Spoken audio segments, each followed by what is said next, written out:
So today what we're going to be doing, we're going to recap. I want to talk about Vanguard rank play first before we kind of get into the CDL matches. And then on top of that, we'll do recaps of the matches. We'll predict the matches for today and then a couple other things as well.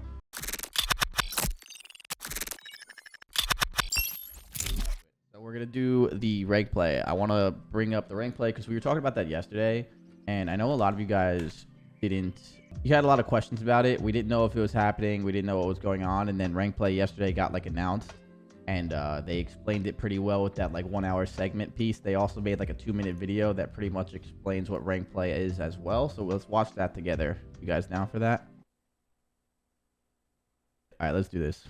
Rank play coming to the lead. Let's go. Time is now. The ranked play beta launches worldwide. Get ready to jump in, earn a season 2. Okay, Miles, with some narrating. To competitive glory. Hardpoint, search and destroy, control.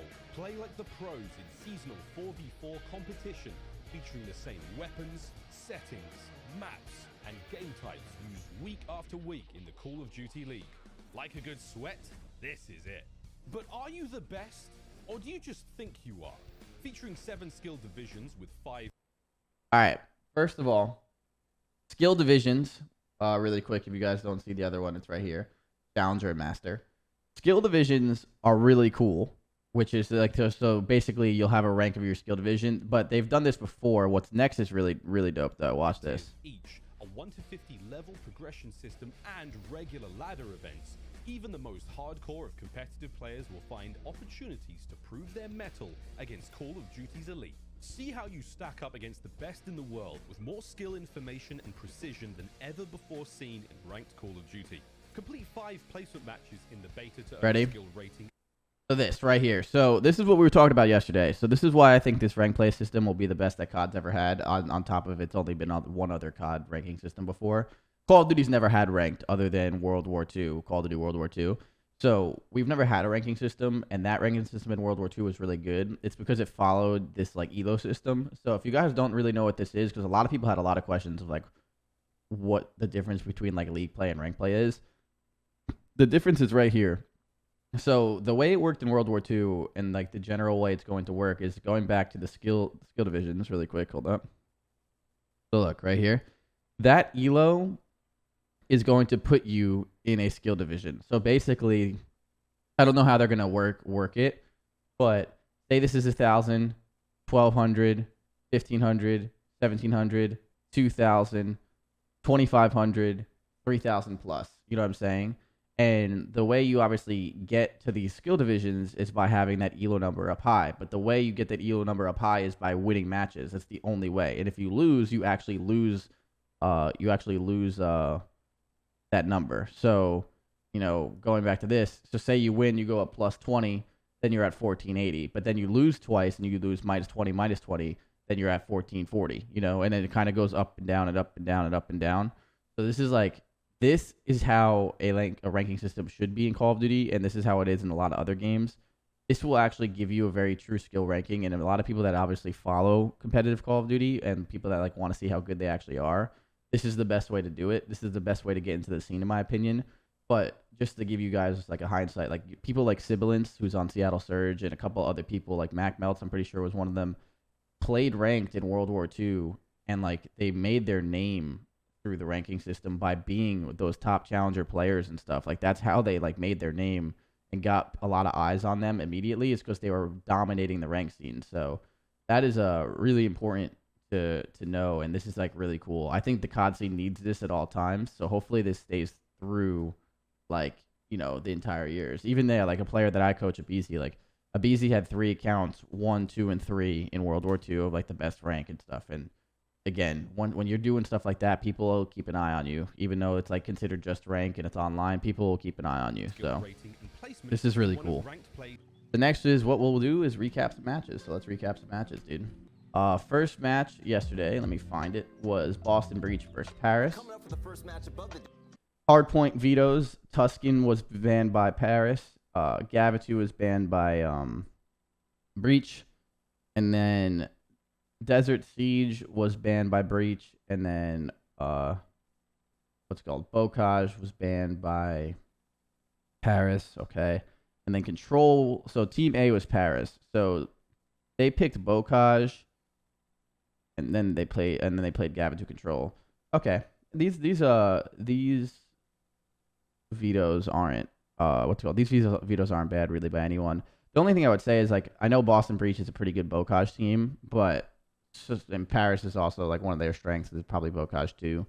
So I kind of just understand that you have to play what you have to play. I don't really think there's any way of getting around that. So. Alright. We're going to skip through this and just see. Again, this was Bocage Hardpoint was 250 to 155. So let's see if we can find any turning points of the game. I'm pretty sure like Boston starts off like pretty hot. Yeah. That tells us that, Bocage, if you didn't put it together already, it's possible to contest almost every single hard point. So expect, well, Boston should be. Yeah, so like this was just like never close. So let's listen to the listening. There's nothing really to break down in this. This is just kind of. Let's listen in first.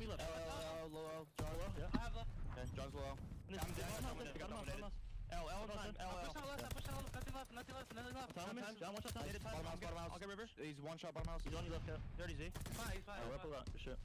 Nice. Still bottom house. Tim. He's 10 no, 10, no, river hut. River, I think he's front. I got you. I'm taking it. He's dead. You got shit on. I don't see him. Hot dead. We missing one. I'm taking it. He's falling back on. Yeah, I saw you. I'm right. He can be barn. He can be barn. Hey, not the barn. He can be barn. I'm gonna shoot. P2 tech, one shot fellow, dead. Look, that's your right. River's open. Yeah, there you go. Top house. Dead. Another one. He's going bottom barn. John bottom barn. He's on. I don't see him. He's bottom barn doors probably. I'm spawning 10. I don't see him. Big ol' hole. Could be guy tank. Right. That's the river. Low ball, wait. He's dead. Try to play life. He's holding you. I'm trying to play life. I'm just trying to stay up. GT still river. One's gate. Gate now. Last guy. Time. Z weak. Hold right when you spawn. He's hold, yep. I still two of them. Paris Legion not able to truly bring the lead back. Okay.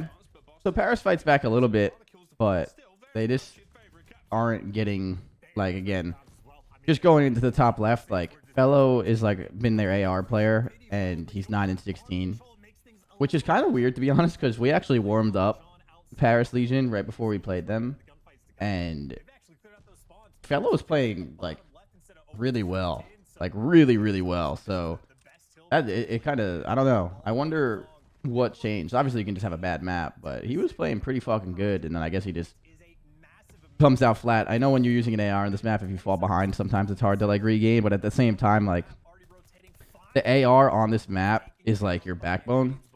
So Fellow just doesn't really play that well, which makes it, immediately hard for, like, people to, like, kind of, like, your holds usually aren't that good when your AR is struggling, and that's kind of even, like, what it looks like in this map. I mean, I'm not going to go down, it's, like, and see, like, all the hold opportunities, but that's usually how it works. Like, even here, like see this hold opportunity right here.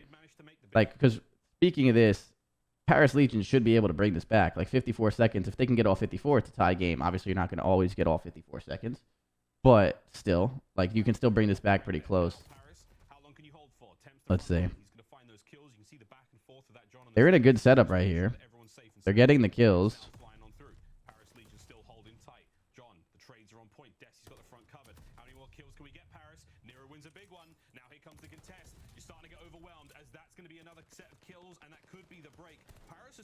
Yeah, like, it's just weird. And soon as this... Watch. As soon as, like, this guy dies... Let me see something. Like, as soon as this guy dies, like, number one dies, like, I'm assuming Fellow tries to rotate in. Yeah, he does. They just lost gunfights in the front.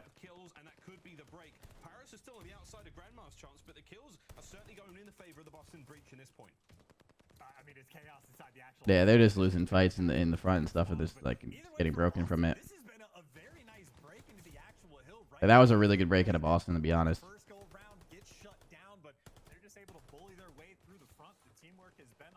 What up, Jeffy?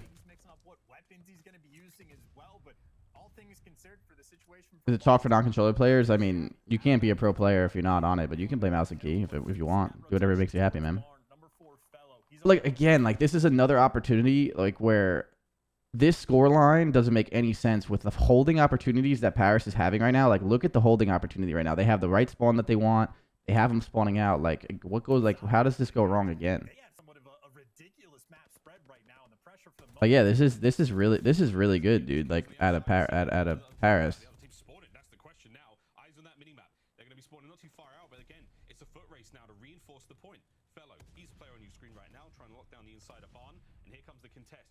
As many kills as much time as possible because Boston Breach have been absolutely silent for the last 2 to 3 hard points. This has been a great look out of Paris Legion. You got 30 So there we go.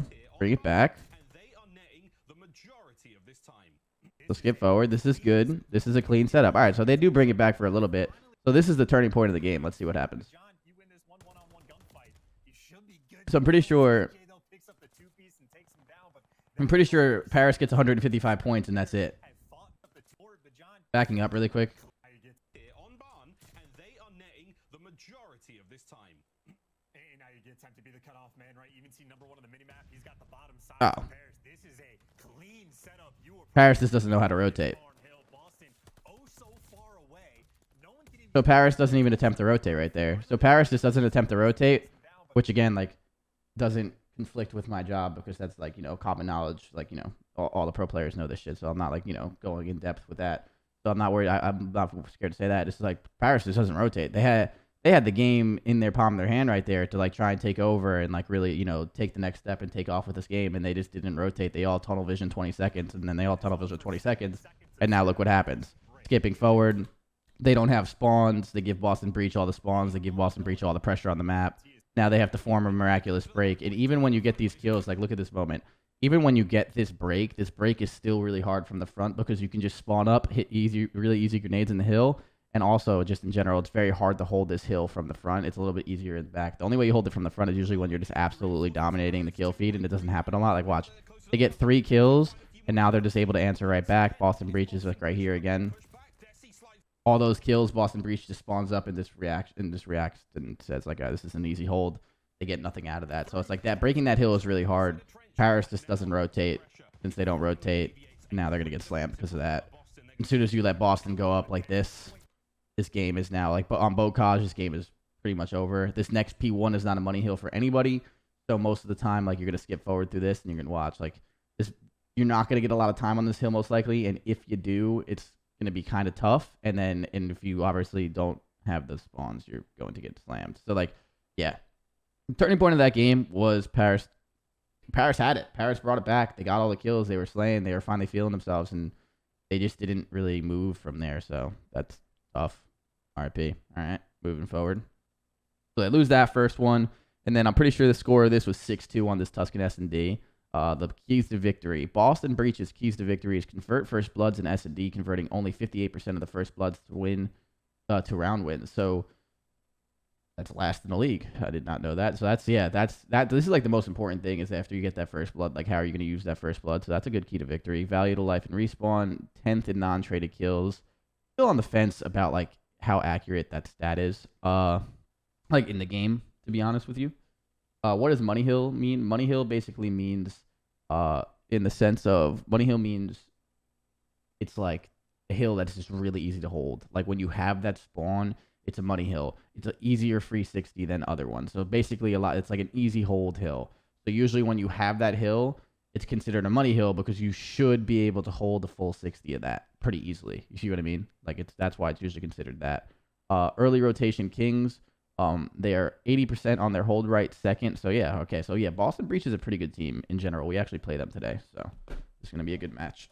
But okay, those are good keys to victory. I like those. And then keys to victory for Paris. Continue two-way success on map 3. Win rate. Okay. Need to find success breaking hills. 15% break percentage in 11th place. Yeah, that's not good. It doesn't, like, obviously you want to play hardpoint and you never want to, you can't be in a holding position every time you play hardpoint, but a 15% break is obviously way too low. They have to figure out what they're doing wrong in their breaks. And then Fellow has to step up the slaying. A 0.84 KD. So I don't know what felony I'm seeing when we scrim him, but he's much better than this. So I wonder what's going wrong in matches for him.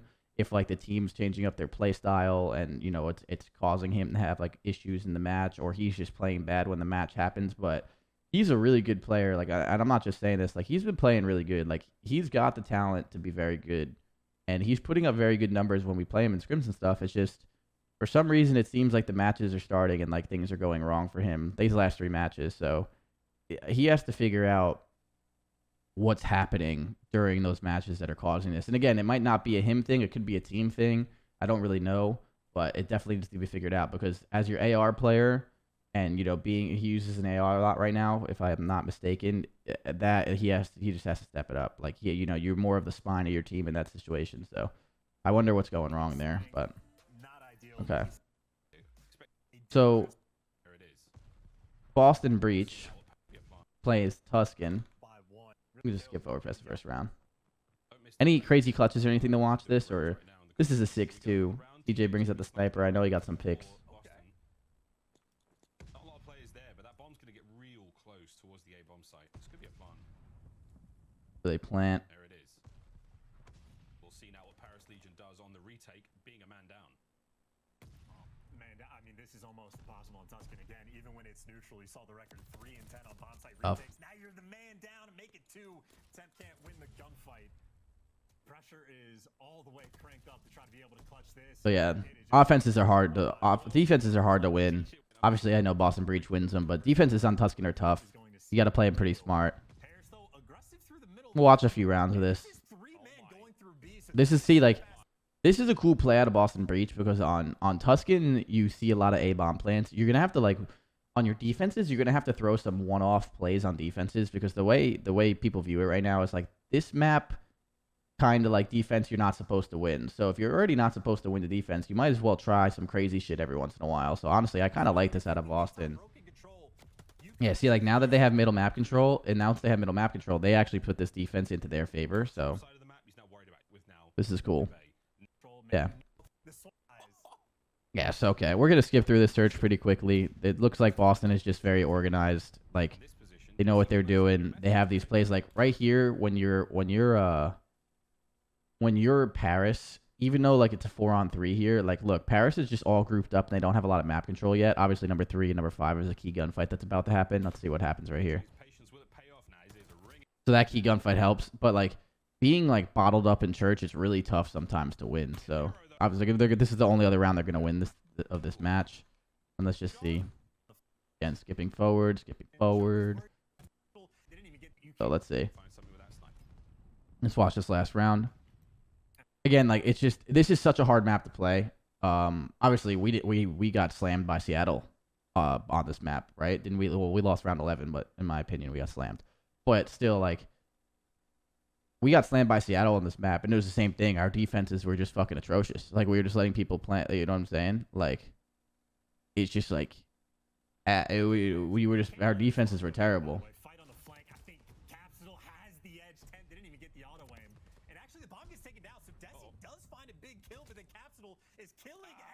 No, Danny. Team preference. Yeah. That's just tough. It looked like on this map from the little that I watched it just looked like Boston had some plans on defense that were going to get them rounds here and there, like a couple sneak rounds for those defenses, and then their offenses, they played pretty well for the most part and kind of went in their favor. So Boston looks good again. Like I feel like this Boston team is definitely super underrated in my opinion. I think they're very good. People don't really say they're bad. I guess they're not underrated, but I think they're good. I just think they're a very overall well-rounded team. This is the one map out of Team A that I would have given Paris. I feel like Paris is pretty good at this Gavutu control.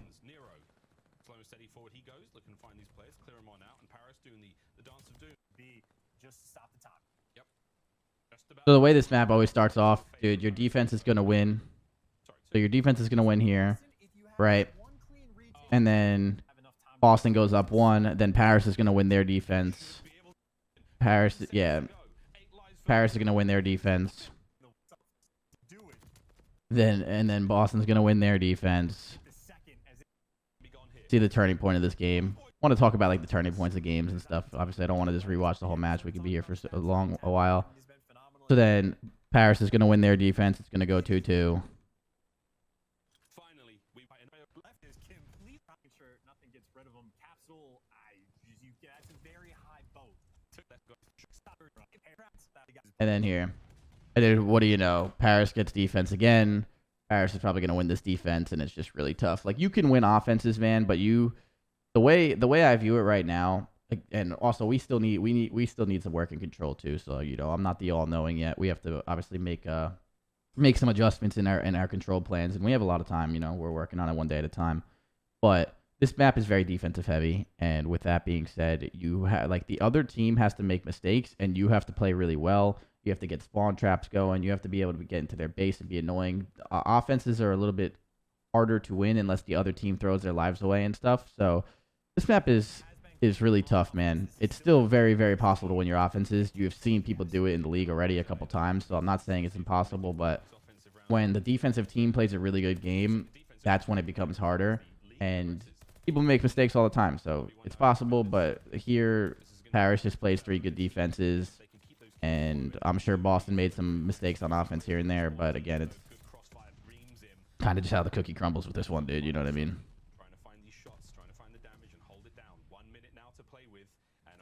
Yeah, like look, like Paris gets these kills here. You start spawn killing, dude. Like, it's just so hard to get out of this trap. Like, dude, he's on a crazy head glitch. He's holding the middle cross. He's on the boat, like being finessing his life. Like, yeah, like look, dude. They got the first kill in that break, and they're still so hard to break it. Now they're the same thing. Number 4 is probably gonna end up pinching their spawn. Yeah, he pinches their spawn. He has them pinned in. Like, look at Boston breach and look at the arrows of fucking Paris, dude. Like, Paris is just completely trapping them in and just putting them in the Gavutu blender, I like to call it. So, yeah, this is just rough. Defense is going Paris' favor. They win this map. Even like look at the lives. As soon as you're on these lives too, like these lives on defense, you don't have 2 points capped. Capturing B is really hard because you have to remember capturing B is really hard because you don't have trophy systems, and with no trophy systems, teams are going to hit their grenades almost every time. So it's going to be very hard for you to just get on the B point and capture with 1-4 dead. You know what I mean? So if you don't have lives in your favor, you're just going to lose. Like it's so hard to pull out some bullshit unless the other team does some crazy shit where like they just completely choke, which is also, again, it's happened. But all right, Paris win, played it well, good for them. All right, let's watch this Berlin hardpoint. So the score of this Berlin hardpoint was 250 to 141. Let's go see the KDs here. So 250 to 151 again. I wonder if this map was close. I forget like how the map scoreline goes, but dude, like, it just really comes down to, again, like, I don't know. We'll see right now. Hold up. Let me see. So P5s from Paris. Okay. I'm going to look. P control on offense is like story. It's just, it's tough, AJ, but you can do it, dude. You could do it. It's just, it's tough. Do you think this game would be worse with trophy systems? Hell no. This game would be so much better with trophy systems. In my opinion, I don't think like, really quick. Oh shit. Sorry. Clicked the wrong button. I don't think you should be able to get into a setup and then every team just throw 4 grenades and kill you off the point. Like, and like it's like, it's a skill to throw good grenades. I agree, but I think trophy systems are fine. And like, also trophy systems add the meta of running engineer, good trophy placements, being able to place your trophies at the right time. Like, it just adds a better meta where it makes holding more valuable, and then it makes rotating more valuable, and then it's just better overall, in my opinion. So I personally think trophy systems are a must. I can't believe we're playing without them, but again, you live and learn. You adapt to what you have to adapt to. So Semtex with 130 HP. You guys know my opinions on the HP thing. I think it would be cool, but okay. So really quick, just back it up. So Paris has the rotation here. Paris is rotating like they did. They made those mistakes on Bocage. Paris is playing this well. Paris gets these spawns. Like, this should. So you guys were asking what a money hill is. This right here is a huge money hill on Berlin. you spawn like right here, and they spawn very far away. This is really good. Let's see. It's certainly going to be so many kills they're able to collect as Desi was roaming towards docks, but this is the Like right now, in my opinion, if you're Paris, you should be thinking you're coming out of this hill with at least like a 10-point lead, at least. 18-point difference between these two teams. Paris right now, they have the spawns. This is a money hill. Can they run it up? Apparently, all pros agree that the game would be worse with trophy systems. Huh. Off the top of my head, I feel like... Are you serious? Well, yeah, where did you hear that? I'm curious. The only reason why I say that is off the top of my head, I really don't think it'd be worse. But at the same time, like, I'm sure if that is true, their side of the argument is probably pretty fair. And I'm probably overthinking a few things. Again, I haven't really went in depth about it. Yeah, Zin said that. The flank method said it. I wonder why. If the only thing I can take a guess of why they would say that, and again, they could be completely right, is the squad spawns with trophy systems might make holding almost like impossible to be broken, because the squad spawns, like grenades and stuff, do make it possible for you to get kills, and then squad spawns are really, really tough. So maybe the squad spawns are the reason why they say that. And if that's the case, I could see exactly why they say that too. But I don't know. The one thing I will say, yeah, trying to break kills is impossible. So that makes sense.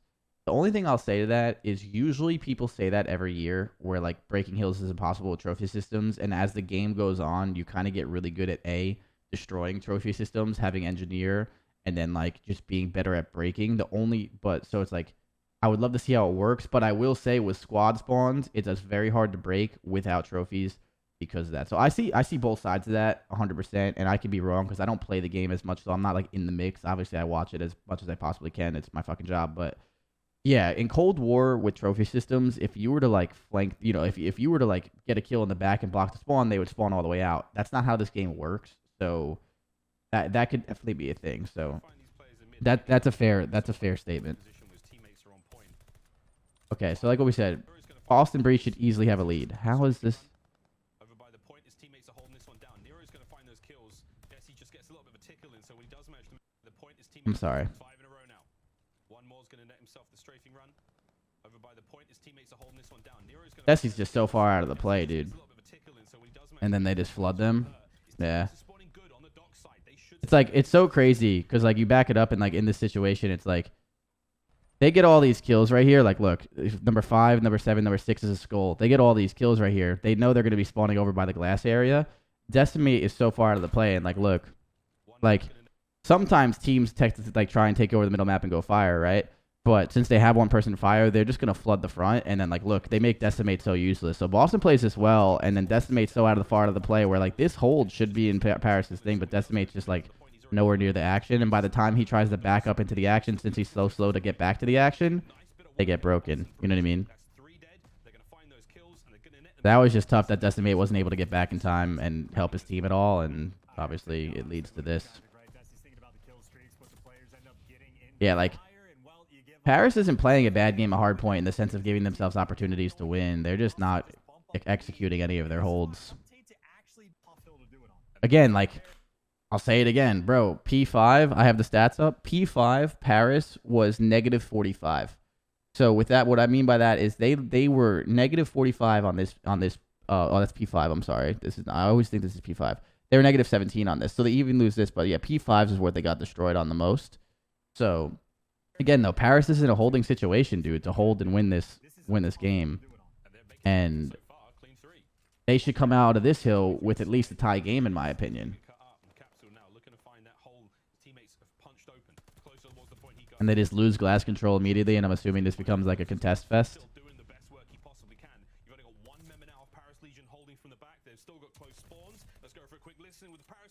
All right, quick listen in.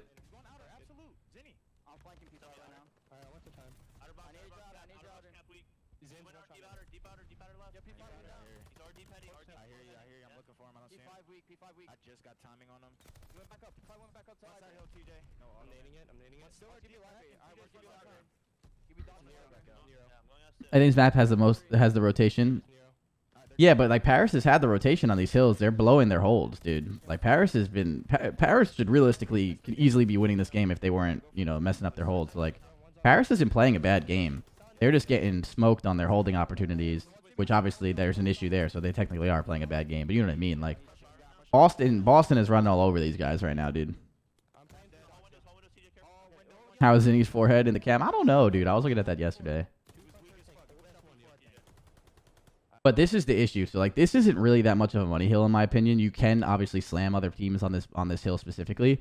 But with the stats that I have, they were negative 45 on this hill. So, Paris lost 45 seconds on this hill. Like, and they were plus 45. If they're going to be plus 45 on P5, that's tough. Because this is not a hill that you should be negative 45 on, in my opinion. That means you're playing really bad. And, like, again, Paris is just trapped in their base, and they have, like, nowhere to really run. Number 6 is going to cut these two people off. Like, Boston Breach is playing a really, really good game of COD on their holding opportunities. And, like, you see when Boston Breach is holding, how they're, like, you know, they're not letting, like, anyone get overwhelmed. They're playing really good spots. Like, they're just really good. They're capitalizing on the few opportunities they have had to hold, and Paris is not at all. And then, like, yeah. And, like, as this keeps going, we're going to skip forward here. So we bring it back a little bit. And they have a rotation. Yeah, so let's see. They hold most of the P1, and they have a rotation. Number 1 dies. I'm assuming, yeah, they lose these fights. Okay. But again, even in this scenario, you could come out of this with, like, 140 points to, like, around, like, 190 if you play this right. Obviously, some contestant stuff will happen. Let's see what happens with Paris one last time. This is unacceptable. Like, this guy cannot flank. Like, this guy's sole job is to not let anyone up the left street. I know he gets distracted, but, like, you can't. Like, this is the most important fight for them. And, like, look, this is the most important fight. As soon as that fight happens, watch. Number 8's going to push up the back. They're going to start spawning out probably right here. They're going to start spawning out right here. Yeah, dude. Paris' holds were just weak. They lost. And then skipping forward. Yeah. So, yeah. Paris' holds were obviously weak. Got to go through that. It sucks.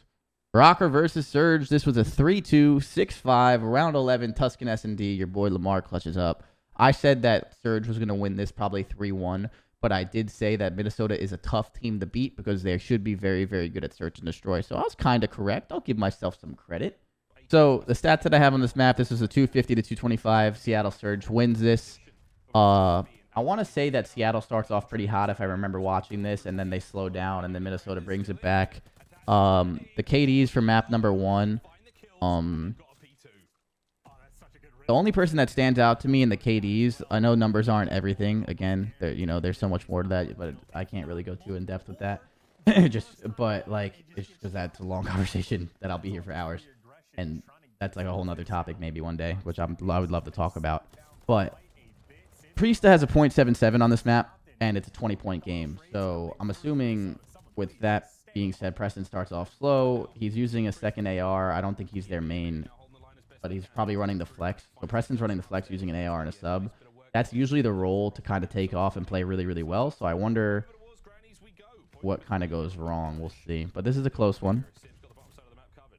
We will skip forward through this. And then really quick, too, some of the stats I'm looking at, hills-wise. For the first hill, P3 was the issue for ROKKR. They were negative 31 on this. That's not that big of a difference, but negative 31 on these P3s. Sorry. What we're watching right now is a P3, so.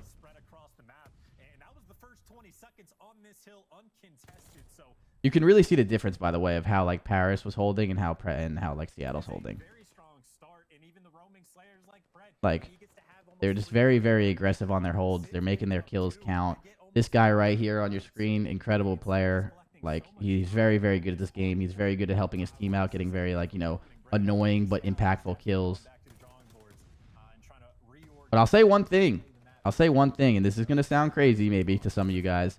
This guy is probably the most important player right now on Seattle Surge, in my opinion. I feel like no one really talks about him, but the plays that he's been making on the map have been so smart, and he's so, like Like, they're all important. Don't get me wrong. Sibilance is fucking incredible right now. He's probably one of the best players in the game. He's playing amazing. Lamar's a great leader. Pred's obviously a fucking beast. But the way Mac has been playing, like, he might have not been putting up the craziest stats if I'm correct. But, like, the way he's playing on the minimap, when you watch his arrow run through the map, he's making some pretty good plays for the most part. So, and it's impressive because Mac's only been in the league for 2 years. You know what I mean? But Mac's making some pretty good plays, dude. And again, it's impressive. Brings him down. You've got enough time though to get Mac in now towards the scene from up high. Oh dear, can't get attached. Beautiful shots out of him. 50 seconds now on the point. Let's see what you can get, ROKKR. You managed to win the fight for it, but how long can you hold it? All right, so they're having a hold. Yeah, like ROKKR not watching Pred. Like ROKKR letting Pred do what he's doing right now is tough. Like Pred's kind of running all over them right now, even though he didn't really make them, you know, pay as much as he could have right there. He could have flanked their spawn. He could have got them spawns. Like, Pred could have done anything right there. And that's not obviously good. Yeah, like, look. Like, Pred's just running all over him right now. They kind of left that lane wide open for him to hit. Has ASIM always been an AR? No, ASIM is usually a main sub player. Always, like, a really fast, aggressive sub player. ASIM's a fucking beast. That's what he is, baby. Alright. So, skipping forward. How does this happen?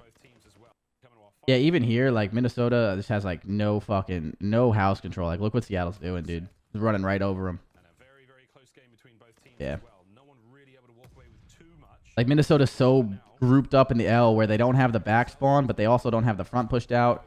I don't know how this is going to work. They're going to have to force themselves some kills here, but it looks like Seattle's on the verge of breaking this because of the way Minnesota's playing this. I could be wrong, though. Let's say they get kills.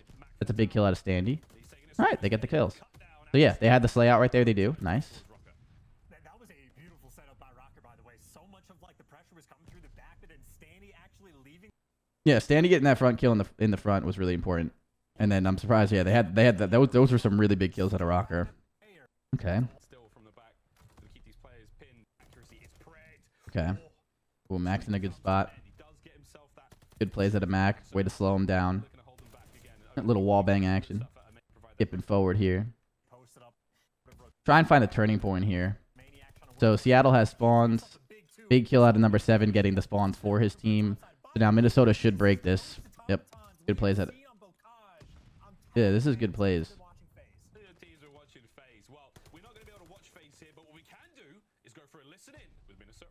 Listen in time. Listen in time. Looking over your time. Hey, back door down there. Top on dead. I'll get time, guys. Major close back door. I'll go another one. Nice. I'm getting Seattle does a really good job of breaking from the front. Minnesota was doing great from the back, but Seattle ends up breaking this. Single dead. One more tractor. One more bottom bomb.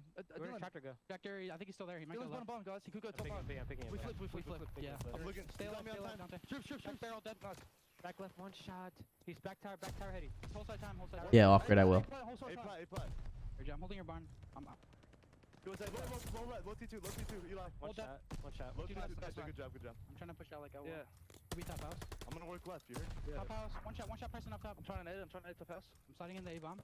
I nade top house. He's top house. First up. I'm gonna help you A-pilot. I don't see anybody back here. He's gonna be tower. I'll nade him. I'm gonna be tower, please. Tower heady, one shot. Top ladder. AD corner. Tower, ramp dead. Kill me. We spawn back. Standing on top. AD corner. Where'd he go? Up to the AD corner. I'm flanking A-pilot. He's gonna flank window maybe. I have your A-bomb and tools. Gain tower, I think. I'm looking tower. He's tower. AG corner back window. Back door hill. Priest on time. Major dead. One more. Back window. Last guy. Big charge. One shot. One shot. Tools side time. Front side tools. Still in front of me. He went out. The back window. He's in the straight. On the straight. One shot. Front door. I'm pushing. Send these tools. Dead. Gate. Try to get out left. Chance, I was so excited and raptured by the gameplay. So their comms are really, really calm, dude.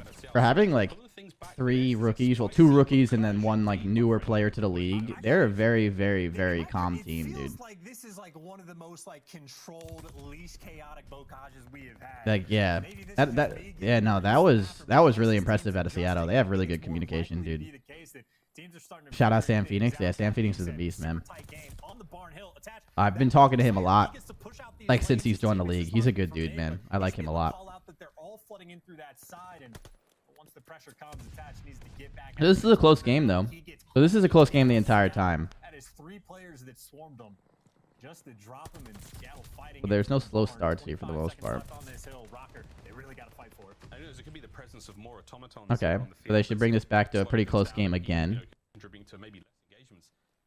And you may want grandma So yeah, basically a tie game. This P4 coming up. This is a tough break for Minnesota. They don't have spawns. Big kill out of Sib. Jesus. What up, Chloe? Yeah, like, dude, Surge is in a pretty good setup in the sense where, like, you can't really break the back on them. They have house control. You can't really get straight on them with number 2, and number 3 has to watch his front. The Surge is in a fucking pretty solid setup here. Let's see how this plays out. Big kill out of Sib.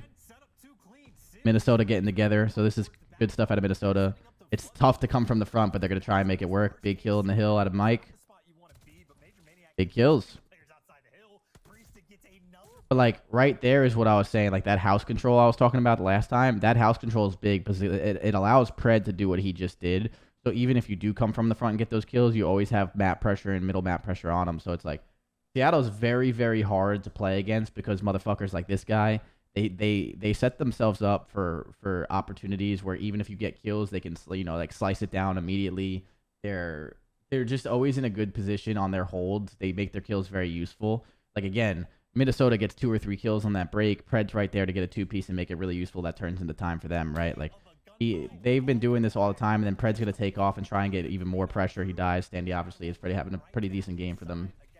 But still, just, like, good plays overall out of Seattle to, like, always give themselves, like, that second opportunity to hold. They obviously don't get time there, but it's still that second opportunity to hold is really, really important. You give yourself more of those, you're always going to end up like winning most of your hard points, especially the close ones like this one. Nice shots out of Sib. Again, Seattle applying pressure with Mac in their base already. Like, the pressure that Seattle's been applying this entire map on Bocage has been really good. It seems like Seattle is like a step ahead of them right now. Like, not even a full step. I would say like a half step because this is a close-ass game. This is a close-ass game, and Seattle and again, ROKKR keeps getting these like couple dead, 3 deads, and like they're doing well. Like, ROKKR's playing a great game. It just looks like Seattle's like one step ahead, like one little half step ahead. That's like allowing them to like always kind of react right back and like kind of control like the, you know, like weather the storm and then be like right back in the hill. Like they've kept this like close lead for the most part of the game. Like, they're playing good. And it looks like it's just like their pressure was just like a little bit more on the map, like where like one of their subs was always in a spot to get like that really important 2-piece kind of thing.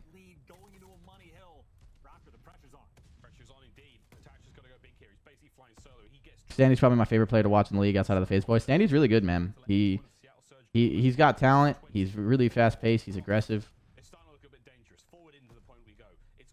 This ROKKR team is really good, man. Like, in general. This ROKKR team has got a star-studded lineup, dude. Especially because they're good at SND.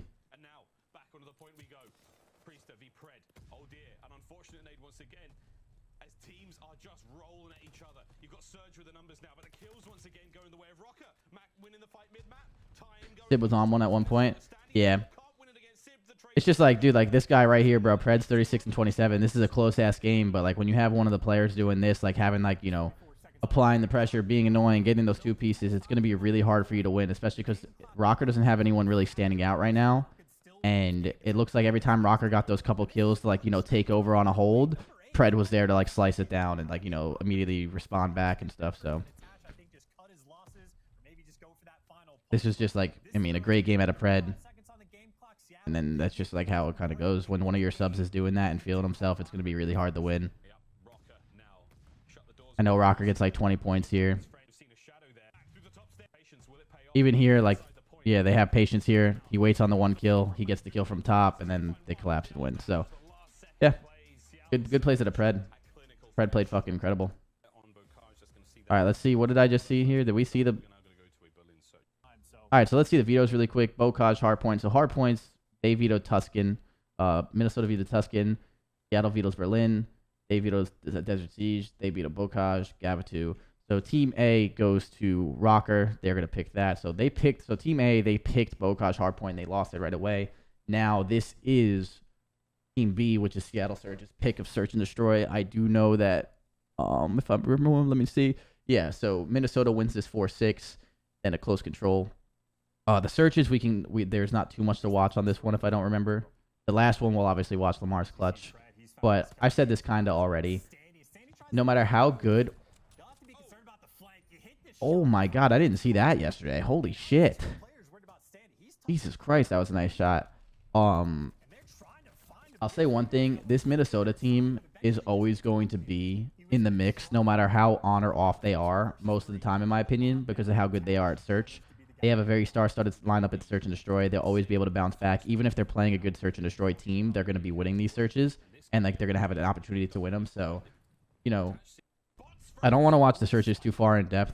You can be here for a long time. Attach starts off 5-0. Like they're going to be a good search team. It's just what it is. Like they play this very good. This was Seattle Surge's pick for Search and Destroy, and I'm pretty sure this goes 6-4.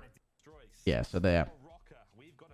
Just looking at the stats, like, dude, Attach is 11-3. He's been a good Search and Destroy player since he was 18.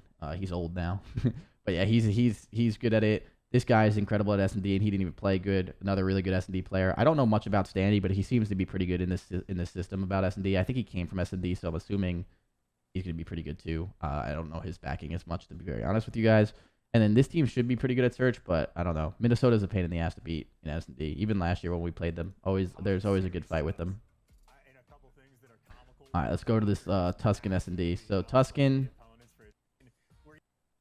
right now, overall map metrics, hard points, so control. So yeah, I was gonna say I think Seattle Surge right now is probably the best control team in the game. I don't know if that's statistically true. That might not be statistically true. I'm not too sure. I'm assuming it is. I don't know if any of you guys actually know that, but I'm pretty sure right now Seattle looks like the best control team in the game. So Seattle goes into this. They're gonna take this 3-2. And this is going to be really important, kind of like how we were last year. Like my face team, like never ever lost control, and that's why we were always so good in series and hard to beat, because we would always win that control. So even if you went up 2-0, we can reverse sweep you. If we were up 1-1, we can go up 2-1 a lot of the times. Like this mode is really important to be good at, and right now Seattle's done a very good job at making themselves very good at it. I think they're really good at control right now because of the way Pred plays. I think Pred, like the way they have Pred playing in their system of Call of Duty, is really good. So. Yeah, Ultra's a very good control team as well. So, I mean, I think right now Seattle and Ultra look like the best. Would you guys probably agree with that? I think those two look like the most well-rounded teams in my opinion. I think they're looking really good. I think they're pretty much complete. They're pretty good at S&D, really good at Hardpoint, really good at I don't know. I think they're looking really good right now. So, obviously you got to tip it to them. They've been playing well.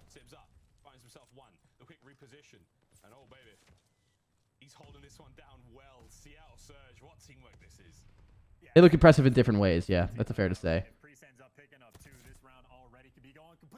So, again, this is more of a defensive-sided map, too. Both controls are pretty defensive-sided. But Tuscan, in my opinion, you can win offenses on Tuscan way more than you can win offenses on Gavutu, in my opinion.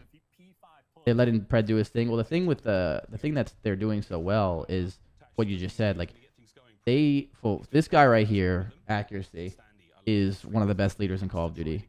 Like, he is one of the smartest players in Call of Duty, in my opinion. I think he has a very great mind for the game. I've been saying this for years. And with that being said, when he has the right talent around him, and especially he has a really good coach. I don't know if you guys know much about their coach, Sam Phoenix. If you form a system of Call of Duty that allows people like Pred and Sibilance to like run around and slay and do their thing, you're going to get a really good outcome from the players around you. And he is very, very good, if not the best person to do that with. So he gets a really good outcome out of his players around him a lot of the times because of that. And it's kind of like, you know, they're going to allow, like Pred's going to play well in that system. And that's why they look so good. Seattle's frying them on the side.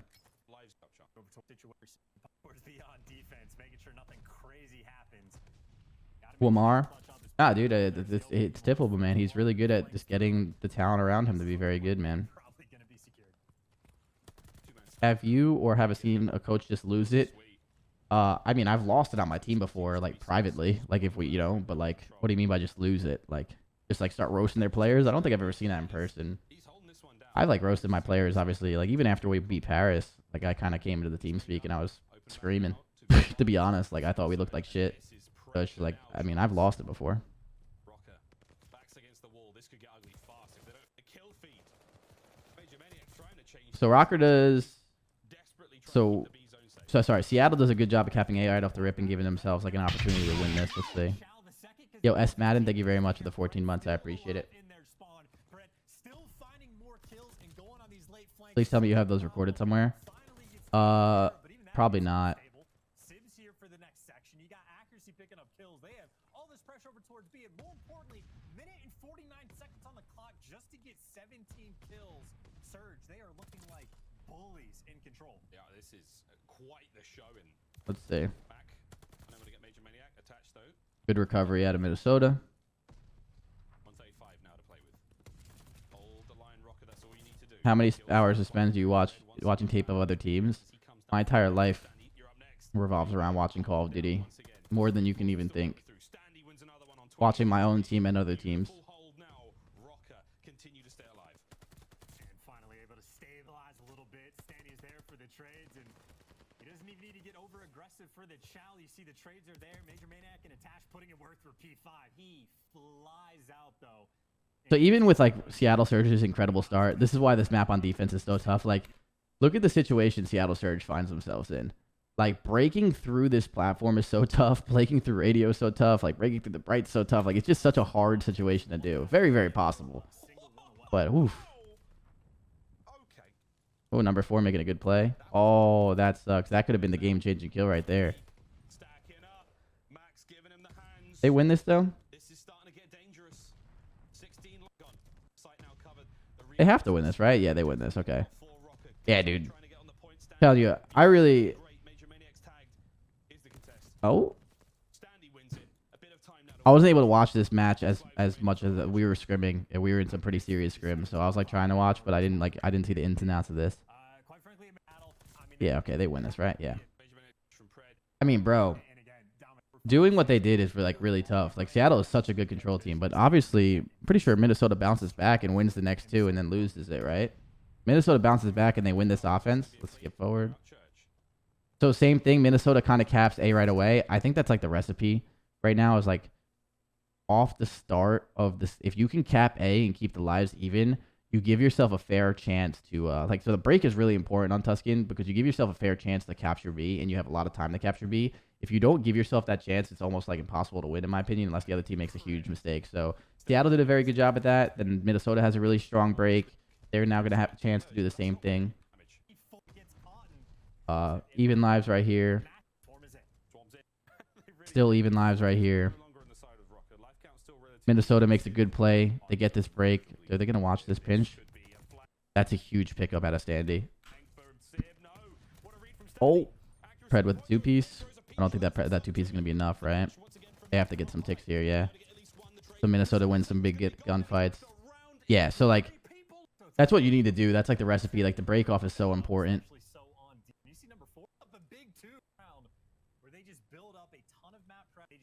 I like this though. Minnesota's not going to throw their lives away. They're going to give them A. So this is like Seattle's round to like potentially win. Again, it's still really hard to cap. Seattle probably just doesn't have a successful offense here. Let's see. Yeah, ROKKR. Once ROKKR clears their base here. So now ROKKR gets this 4 dead. They clear their base. They have a 2 live advantage. Like, this is ROKKR's game to win. They should be able to, like, drain their lives here and, like, you know, win this round and go from there. Now, it's also really important. Having more kills than the other team is, like, what you really want to go for. Because if you have more kills than the other team, you get that last round defense. So, your lives are really, really, really valuable. Like, really valuable. So, and that's always what you want to kind of go for. Even if like you lose an offense, or sorry, even if you lose a defense, you still want to make sure the lives are close. If same thing, if you win, like you want to make sure you're absolutely fucking dominating the kill feed kind of thing. Yo, TC Soup, thank you very much for the 19 months. I appreciate it. Skipping forward here. Yeah, like being Seattle, 38 seconds. The lives are in Minnesota's favor. you're not winning this. The only way you win this is if you get a clean 4 dead, you're able to hop on the point, they miss their grenades, and then you get another 4 dead. Like, this is basically the percentage of Seattle being able to win this is like so hard. Like, yeah, dude, this is chalk. There's no chance Seattle wins this. Yeah. They try and make it, yeah, like they're trying to do their best, they lose it. Who gets defense in this last round? Who wins this game? Seattle. Like, yeah, there were offenses won, but most of the time you have a higher percent chance to win that defense. Seattle's able to get the kills category in their favor, and that's why I think it all kind of came down to that one round. I'm pretty sure, like, backing it up. Let me see. Backing it up here. Was it this round right here? Just to, like, kind of go. This round right here. They win this defensive round in dominant fashion. This is, like, the key round. Even though you don't know it yet when you're watching it live, this is the key round where if Minnesota doesn't respond back, you end up right here. And as soon as you end up right here, like right here, as soon as you end up right here, Seattle's on defense in this round 5. You can win it. Minnesota's not out of it. It's possible. We just saw some offenses won, obviously. Again, you never want to put yourself in that situation. So Seattle starting off that so hot is so important. And again, that's also another reason why I think Seattle's pretty good is because I feel like when Seattle does win, they end up having like one of those rounds where like they kind of smoke you in the kill feed. And when they do that, they put themselves always in a good position to win. Like, you know, the close game too. So they go up 2-0. They play really good. They get the kills. Again, Pred is frying. He's doing good. He's helping their team. Like, dude, Pred is just playing incredible this series. Like, dude, they're going to win this defense because of that. Yeah. That's just impressive. What current CDL reminds you of when you competed? I don't think he reminds me of myself in the sense of that. I think like accuracy reminds me of myself in the sense that he's accuracy is so smart because he knows, like, you know, he's not some fucking, like, Lamar is good. He can win, and he's very good at the game. So don't take this the wrong way. But Lamar is also not dropping 1.6 fucking KDs. You know what I'm saying? Like, he's not doing that. But Lamar is very good. He is good enough to win, in my opinion. He is still a very talented player. He was more talented than I am. But he understands what it takes to win in Call of Duty, in my opinion. And he's really good at surrounding himself with good talent. Like, Lamar is one of the few people in this scene that would have taken a fucking chance on Sibilance, Pred, not Mac, but I think he took a chance in Mac with New York, I think in MW, if I remember. Like, Lamar is just really good at looking at talent, seeing it, and being like, this is the guy that I'm going to fucking teach how to be a fucking beast. And, like, that's kind of what I did a lot in my career, and that's why my career was extended longer than it probably should have. You know, like, as my talent started slowing down in the sense, like, people were getting better, I was able to pick up Priesta, Zuma, Attach, you know what I'm saying? Like pick up these players that were going to, you know, kind of mold them into being really good as much as I can. I think Lamar is really good at doing that. I think Lamar is obviously better than I am in that case, but Lamar is, that like kind of reminds me the most of like how smart Lamar is and how good his Call of Duty mind is. I think it's one of the best in Call of Duty. So I personally think Lamar is, like, would kind of answer that question, like a better version though. Force Toaster, thank you for the 16 months. I appreciate it. So going back to this next hill, this next map, ROKKR does something really impressive. They beat Seattle on Gavutu. I mean, again, not really impressive where like ROKKR's like crazy underdogs, but Seattle's a really good Gavutu team in my opinion. ROKKR plays it great, dude. ROKKR plays it great. If we're going to map 4, KDs wise, again, like ROKKR wins this, but Preston seems to be struggling in general for ROKKR, which is kind of rare in my opinion. I think he's so good, so I wonder what's going on with that. I don't think he plays that well here either. Doesn't really matter. They don't need to play that well because even when Preston is struggling, the reason why he's so fucking nasty is because he never makes wrong plays on the map for the most part. So Standy has an absolute fucking field day on this map. Standy seems to be the key of Minnesota playing really, really well. But yeah, dude, they were plus 61 on P1s. Minnesota ROKKR was, and I'm assuming that's the difference on this map. And good for them, dude. They play well. It's a 250 to 221 game in Minnesota's favor. Very, very impressive because Seattle's a really good hardpoint team, especially on Gavutu, in my opinion. So we're gonna skip through this, see like if we see any key points and stuff.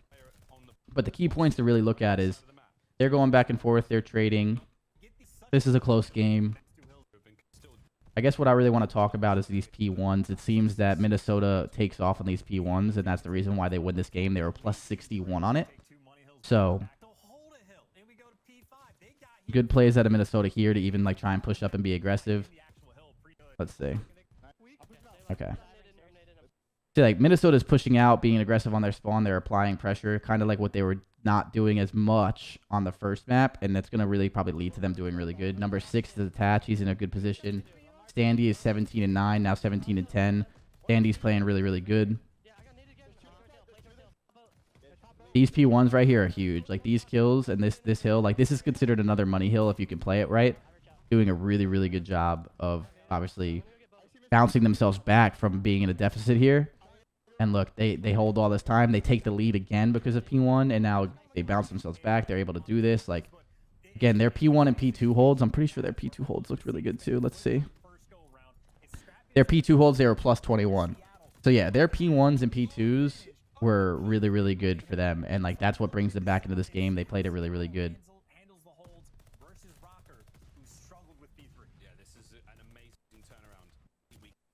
So skipping forward, Minnesota playing really good on the P1s, P2s. They were negative in the P3s, but a lot of the times, if you're really good on P1 and P2, being negative on the P3 is going to happen. But usually when you're negative on the P3 in Gavutu, you end up being positive on the P4. And what do you know?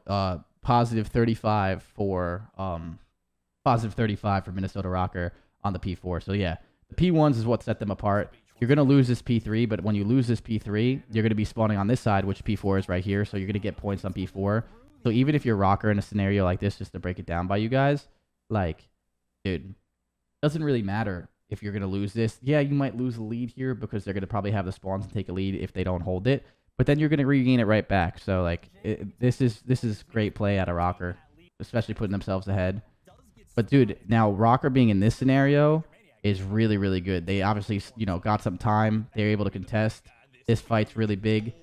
Who just won that fight? Standy? Standy just won them the game. If let's see, I could be wrong.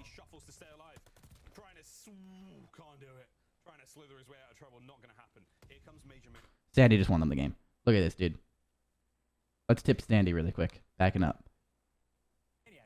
Right here, the way this game works is squad spawns. If number 4 stays alive for a little bit longer, all these green arrows probably start spawning on number 4 for this P4, and then Seattle probably wins this game. With that being said, this fight on number 4 wins them the game. If number 4 kills number 5, green probably starts spawning on the number 4 arrow, and then they have, like what we were just saying, like, you know, usually if you're spawning P3, you don't get P4. Seattle would have gotten P3 and then flipped it to P4, and once you flip it to P4, that's probably a wrap. So Standy is 25 and 15, but not only is he 25 and 15, that gunfight right there wins him the game. Because look at these arrows right here. If he dies, all these green arrows start spawning on him. Number 4 would have spawned right here. If number 5 dies, and like number 4 somehow died, he would have spawned right here.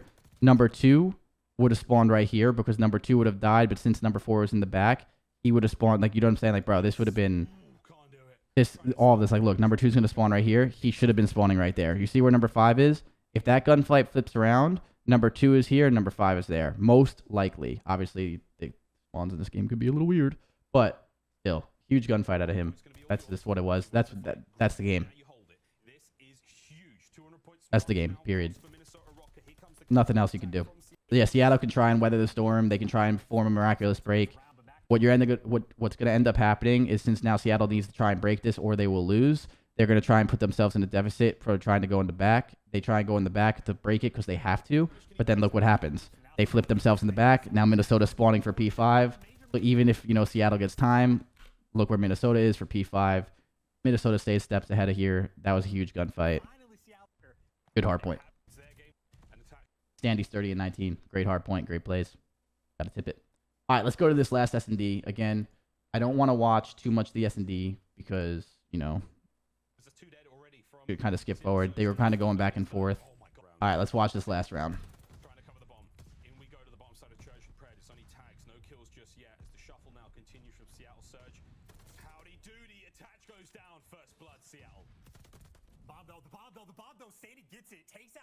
All right, 3-on-3.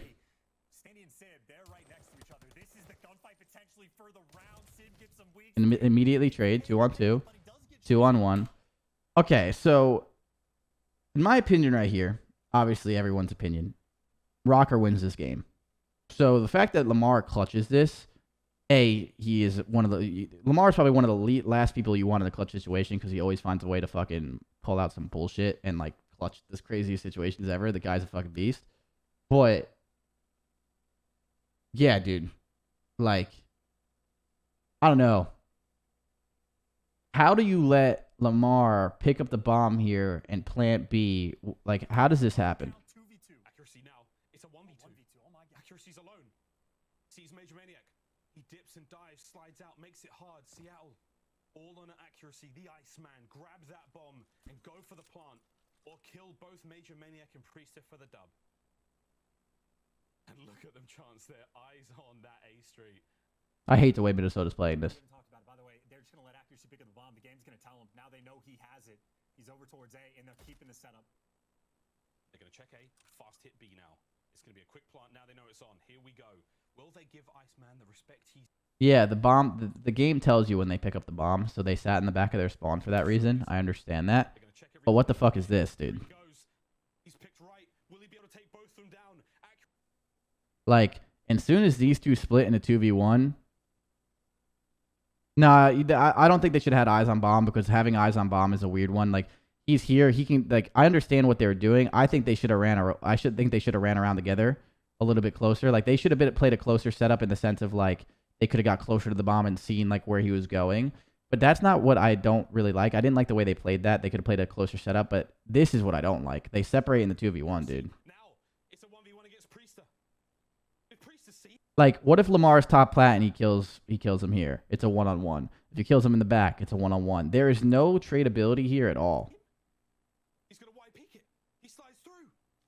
Priester, it's a 1v1. Yeah. Major Maniac. Like... He's on the bomb. Is accuracy going to check this? Is he going to see it? He's got the shots are in. The kill it didn't get done. 20 seconds now on the clock. Major Maniac versus the Iceman. He's checked it and accuracy. He can play with his food now. He's got no idea. The shots are there. 10 seconds. He got to go. He's got to fly. Will he get the kill? No. Accuracy stays alive. Yeah. No way. Like, that was just, again, if you're a Minnesota fan, that's impressive play out of them. They could have won this series. They played really, really good against probably one of the best teams in the game, and obviously they're looking like one of the better teams in the game too. So Minnesota plays really, really well. This is a close-ass match. Seattle obviously clutches up.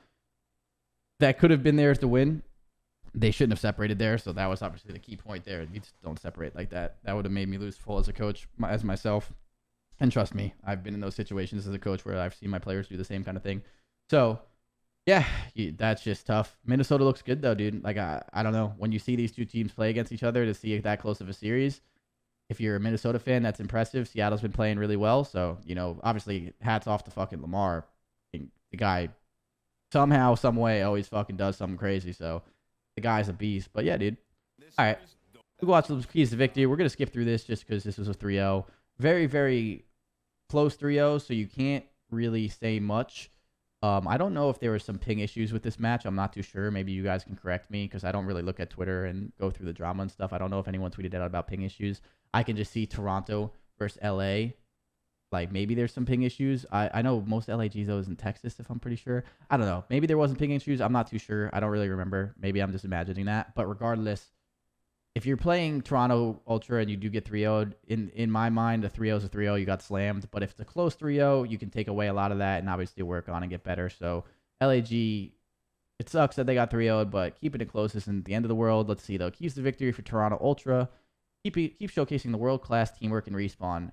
These guys right here are, in my opinion, the best when it comes to being a team right now. I think that they are so good at making their teams their kills useful. I think their teamwork is there.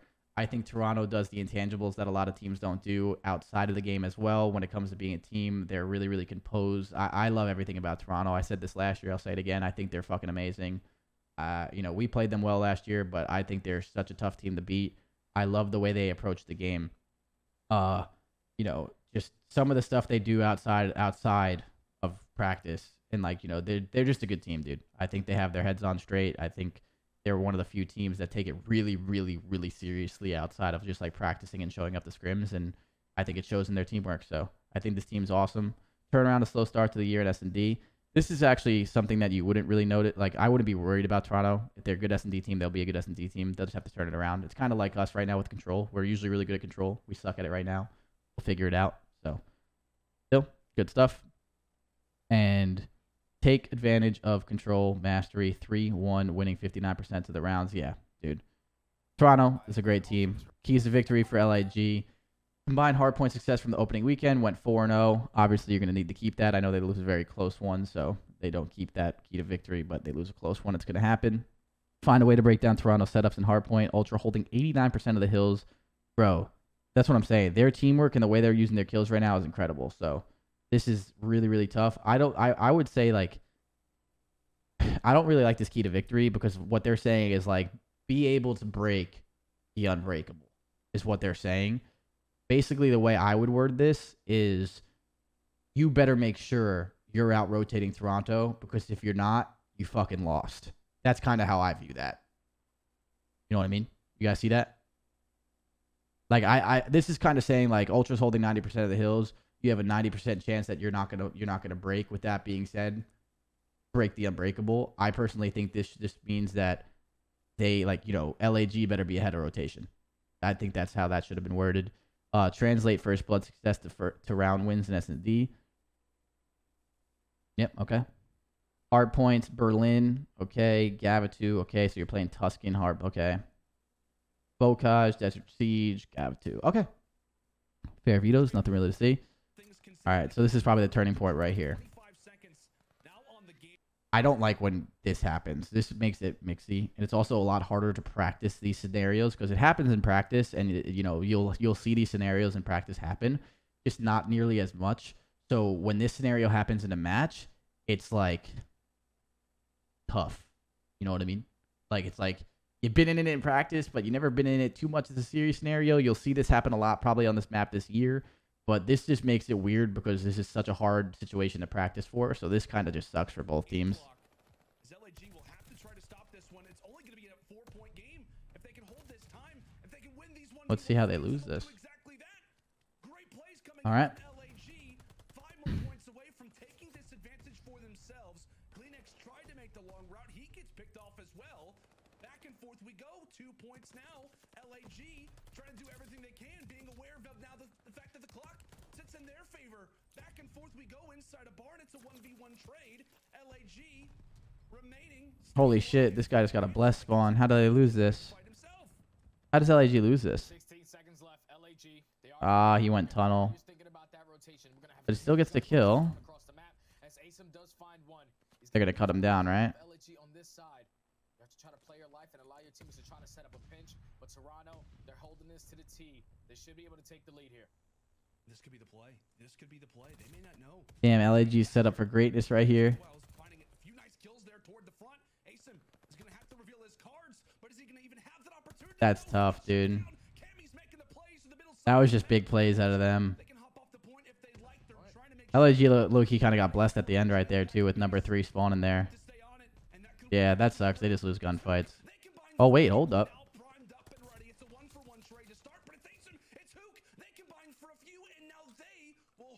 And then they spawn out.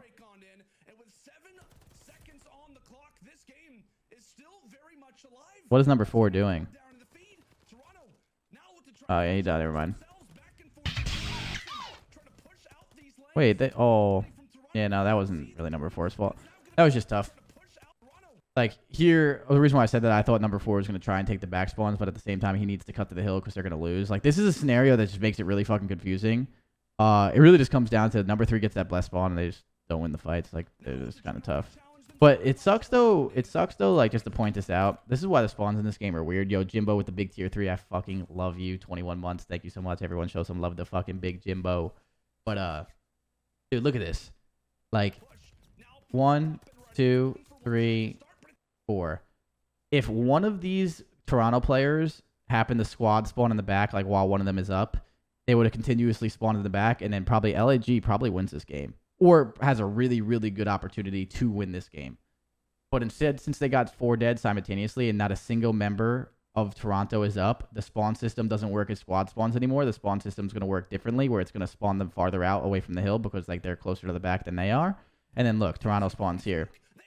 if number 5 was in the back here, while like they spawned and the rest of them spawned, look, watch. Number 2 would have spawned there, and number 6 and number 8 would have spawned in the back, and number 2 would be over here. And if number 2 is over here, we're in a good spot. You know what I mean? We're in a good spot to win the game if we're LIG. So like them getting 4 dead, low-key kind of hurt them right there. You can't in the moment be like, don't get 4 dead.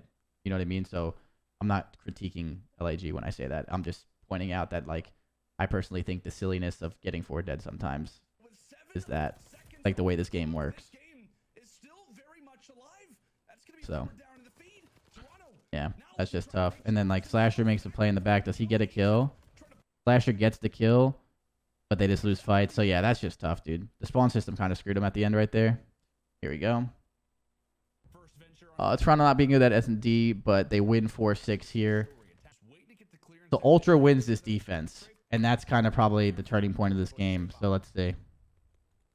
Watch that arm. He's got to be careful. He's got to be careful. So the Toronto has the...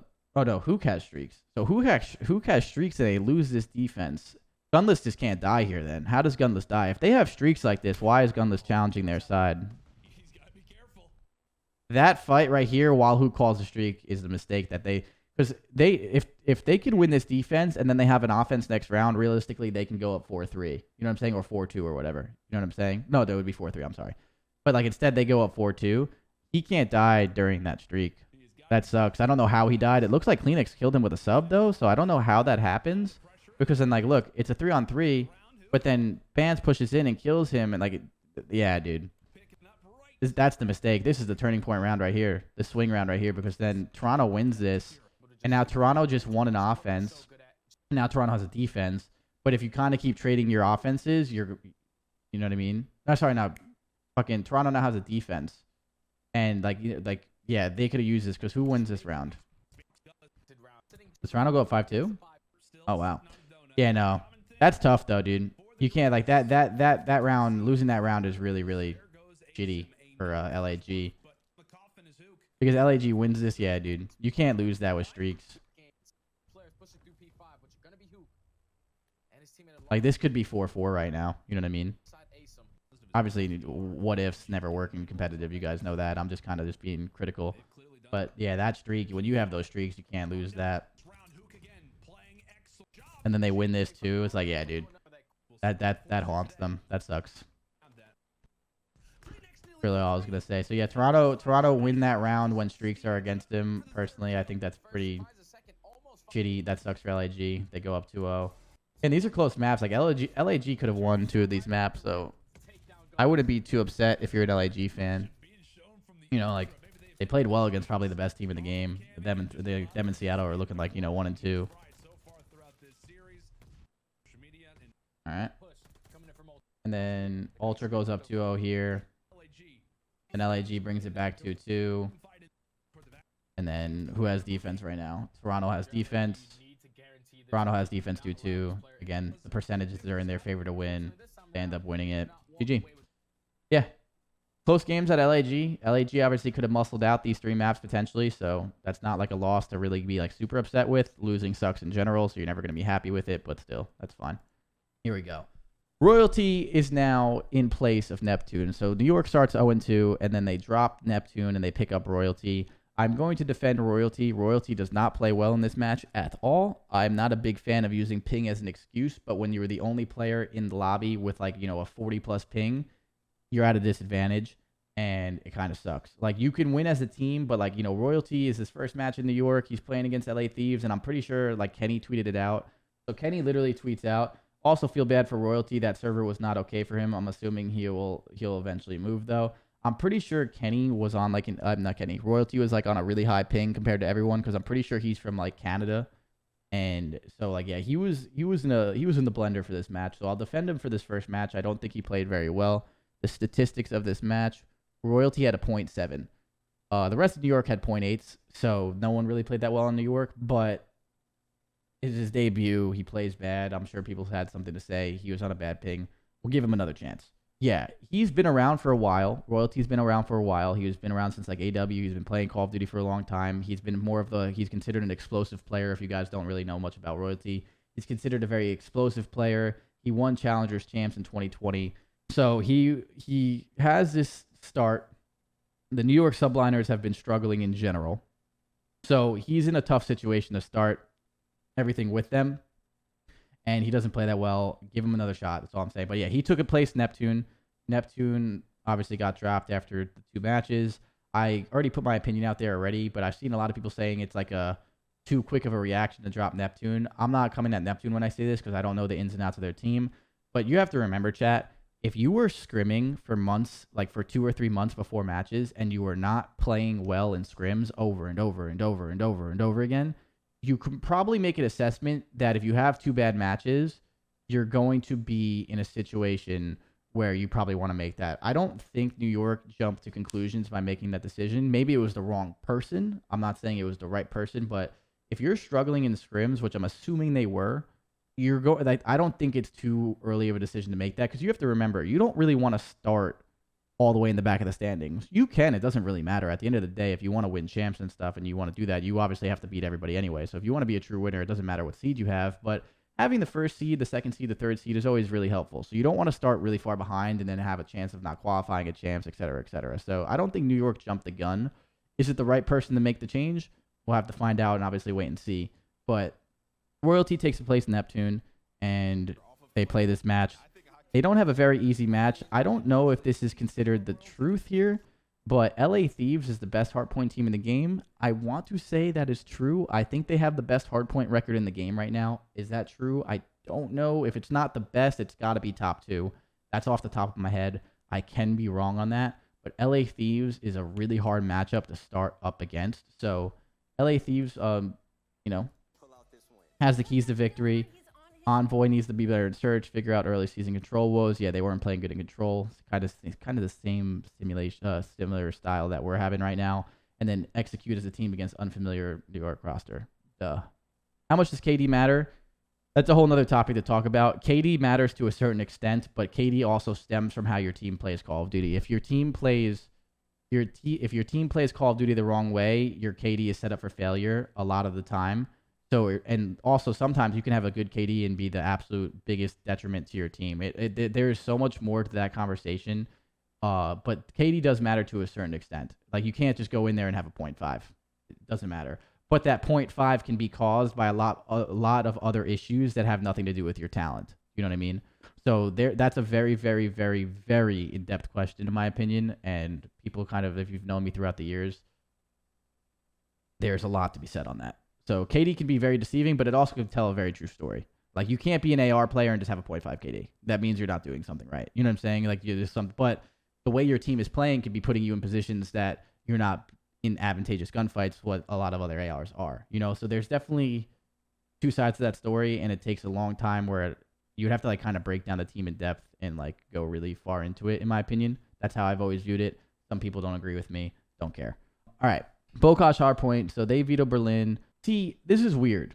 Obviously, they're a brand new team, but LA has been vetoing Berlin over and over and over and over and over again. So for them to come out and veto LA's veto is interesting to me. That's like, I mean, again, New York could be the worst Berlin team of all time. I don't really know. So maybe that's like their weakness too. But like, they use their veto on LA's veto, which is interesting to see. Again, brand new team. I don't really know. And then LA veto Tuscan. And we get Bocage for LA, and then we get Gavutu for LA. Gavutu, in my opinion, is probably LA's best map if I was looking from the outside in. So if I'm looking at these hard points immediately, I think this is 100% an LA favored hard point series, and LA is probably the best hard point team in the game statistically right now. That's my guess. I'm already giving 2 maps to LA before this series starts. So this was good vetoes in LA's favor, in my opinion. JCap, sets them up for some pretty good stuff, in my opinion. Searches, Bocage, Berlin. Okay, don't really know much about both teams in that sense. And then control, they get rid of Tuscan. Control woes, LA Thieves doesn't look very good in control in general, so control doesn't really matter to me. But yeah, these hard points, I'm giving, no matter what happens on 2, 3, and 5, I think LA Thieves wins this one and this one if the maps don't even start. And all LA Thieves has to take is one of these two or this last match to win. So 250 to 206. So New York plays pretty well considering how, like, Royalty is at a pretty significant disadvantage. So New York plays pretty well against a very good hardpoint team. Let's see the stats of this map. Clayster and Crim6 both have 0.7s, and Royalty has a 0.54. Hydra has a 1.23. With those statistics, this map being a 50-point game is pretty impressive. This kind of goes to is like, you know, KD doesn't sell the whole tail, but I'm pretty sure Clay's running an AR on this map. Like, you can't, like, dropping a 0.7 on this map is really tough as an AR. You know, you're like the spawn of your team. I was kind of saying it about Fellow as well. So, in my opinion, Clay just kind of needs to step it up in that regards. But again, I don't know if that's a Clayster playing bad issue or NYSL just not putting themselves in the best positions for their AR to slay. You see? Like, KD doesn't tell the whole story because there's so much more to it. But yeah, like, the two things that stand out is Royalty not playing very well. He kind of had an excuse this series, and then Clay kind of going back and forth. But if Clay is using the AR and, like, flexing, like, he should probably be doing a little bit better. And he doesn't, which kind of obviously sucks too. But I'm sure a lot of the times, like, most teams have systems where the system is just not setting up Clay to, like, really, you know, slay out and stuff too. This is a really tough match for New York. That's all I'm going to say. They're playing probably the best hardpoint team right now in the game statistically. You end up in scenarios like this where Royalty's 14-30, Clay's 18-30. They're not slaying enough in the category no matter what. Even if the system's off, they have to get more kills. They're not getting enough kills.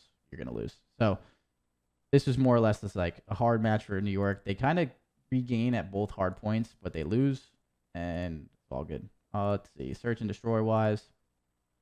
This was the impressive part for me. Search and destroy wise, LA Thieves is a very good team right now. They seem to be in sync. They're playing pretty well, right? With that being said, having a brand new team and not being able to practice S&D, New York comes out here and wins their S&D. So that's a really good sign for New York. I don't really think it's that big of a worry for LA Thieves. I think they're fine, but it's a very good sign for New York. They win this. I'm pretty sure they win this 6-4, did I say? Yeah, they win this 6-4. This is good. And, yeah, they go up 4-2. Like, they look pretty good on this map. Skipping forward. Oh, it's 6-4. It's 6-5. I'm sorry. What I had written down was, I thought it was 6-4. But they win this, though. Gaza loses this. So, yeah. So, this is the map that LA Thieves needs to win. If LA Thieves wins 1 of 2, 3, or 5, they're going to win this 3-2 or 3-1 just because of the sole fact that I don't think New York really had a chance in these hard points, especially being a new roster. And in my opinion, the vetoes kind of went in LA Thieves' favor. This is what they have to do. They have to win this. They start off on defense, and we were kind of talking about this earlier. So, defensive rounds. Look at the kills. So this kill, they're up by 4. This is, again, very important for LA Thieves. They're up by 4 on their defense. That's really important for control in general, especially on Gavutu. Winning offenses are hard. We kind of talked about that. And then if you skip forward again, towards the end of this. Hold up. So towards the end of this, New York is going to win this, but they're not going to win in the live. So, again, LA Thieves kind of takes a W, in my opinion, with this offensive loss. They do a very good job of not losing their lives as much. And yeah, they go down 2. So now they're still kind of up. Not bad for LA Thieves losing that offense the way they did. Skipping forward through this, because this is kind of like how this map plays out right now. No one really wins their offenses, if I'm correct. Again, another 4+. So LA Thieves takes another W on this defense. And if they keep trading their defenses, they're going to get defense for that last round. And if you're a team that is struggling with control, usually you're probably having struggles winning your offenses. And if you get your defenses, you're going to win, right? So LA Thieves does a good job of keeping their lives a little bit higher than New York. That's a little bit easier said than done for New York too, but LA Thieves just does it, and that's what I'm just pointing out. And then here again, New York is now in a tough situation because backing this up, the turning point here is right. The break of this game, I'm pretty sure. So like the break of this game, I'm pretty sure goes in 100 Thieves' favor. And this is like, so this is how you win an offense on this map. Moving up the ring. I think that'd be cool, Carrot. I think something needs to change because I think Gavutu is a little tough to play right now, but still winnable. It's still, you know, you can still adapt and learn, but it's definitely a tough map to win, but we'll see. I want to see, because my team's not that good at control right now, and I'm not convinced that it's the maps being the maps. I'm convinced that we fucking suck right now. You know what I'm saying? Like, I think we're just not being good enough. So I don't know if things need to change yet, because there's teams that are making it work right now. There's teams that are making it work and being good at control. So speaking as a, the coach of FaZe, you would be like, oh, you're biased because you're not that good at control. I personally think we can still get better at it. So I don't know if things need to change right now, to be very honest with you. Cold take, I think it should be ticks, not kills at the side defense. Yeah. So I guess to really address that, because I don't think we've ever really talked about that, I don't know why last year we go by ticks at the side defense, and now this year we're not. I personally think going by ticks is better. I don't know. I think if you have a better offense where you almost win and those ticks are more important, like you get more ticks than them on offense, you should get your defense. I think that's how it should work. I don't know. I completely agree with you. That's how it ended up being last year, and I think that is just way better. I think that rewards the teams more. So I don't know. I personally think that's how it should go. Maybe I'm fucking faded for saying that in this game, but I don't really like the kills thing either. But that's just, I don't know. That's just kind of how I think. But yeah, New York starts off, they win this break. They get they get a tick on B. They go up in lives, and this is how you win offenses. You're gonna have to drain their lives really early. So the breaks are really, really important in control. And they drain these lives, and then look, now they're up 5 lives already. And as these are going on, they're able to get these kills. And as these get these kills, like right here, you could still technically lose this offense very easily if you're LA Thieves. But at the same time, being in this scenario is what you want to be in. If you can cap A, you give yourself that extra minute. And then as soon as you give yourself that extra minute and you have a bunch of lives, you actually can drain their lives enough in the time by kind of playing team deathmatch organized. You play organized team deathmatch, you can win this. So LA Thieves does a good job of winning that break. They're starting to drain their lives, and again, being in this scenario, you have a minute left. You really can only afford 1 more death per player. LA Thieves is in the driver's seat. So then, yeah, look, again, you're playing organized team deathmatch, and now they drain their lives. LA Thieves does such a good job here. Now, do we think LA Thieves has gotten better at control, or do we think New York obviously just played that bad? We'll have to kind of wait and see for LA Thieves to play more matches, but, tippable out of LA Thieves right there. And now, if you're asking me before this next map even starts, I personally think LA Thieves has won this 3-1. I don't I think you pack up and leave. I think this is probably LA Thieves' best map in my opinion. I think that they're so good at Hardpoint.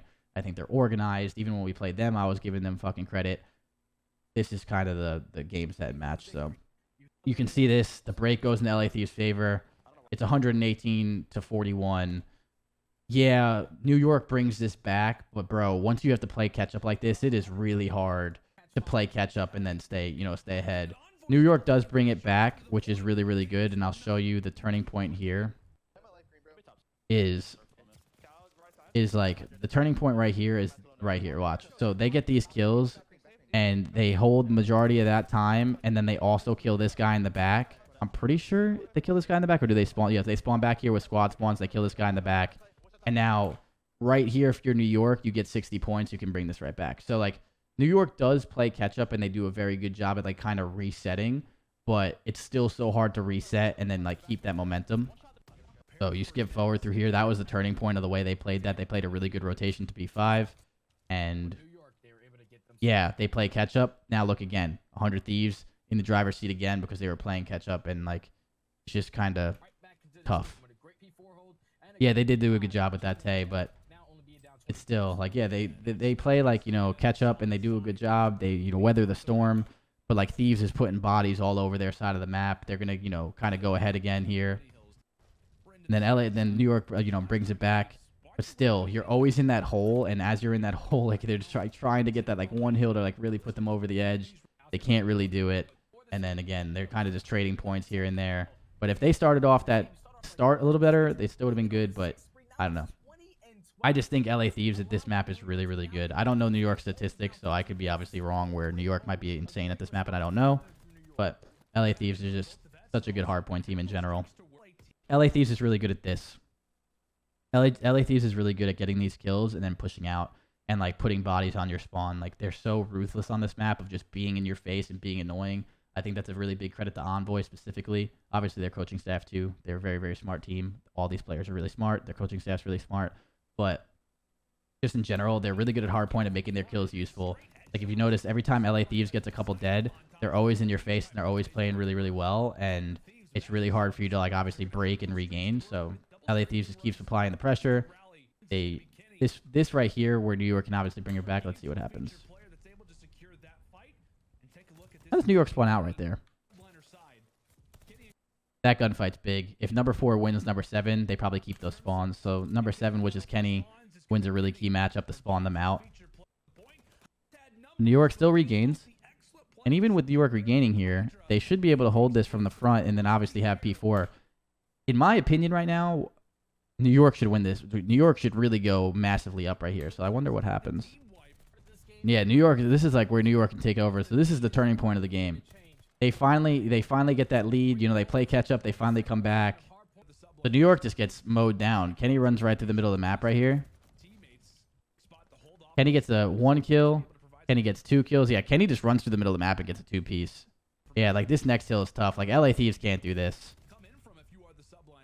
Like LA Thieves actually put themselves in a pretty dicey situation. I'm not gonna lie. Like New York had this game in their hands, dude. That sucks.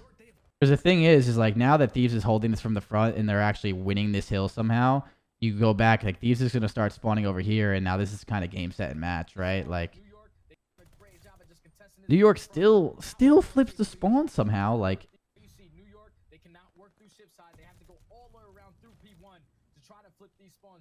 So Thieves gives them the back here. The plan that Thieves is giving the back.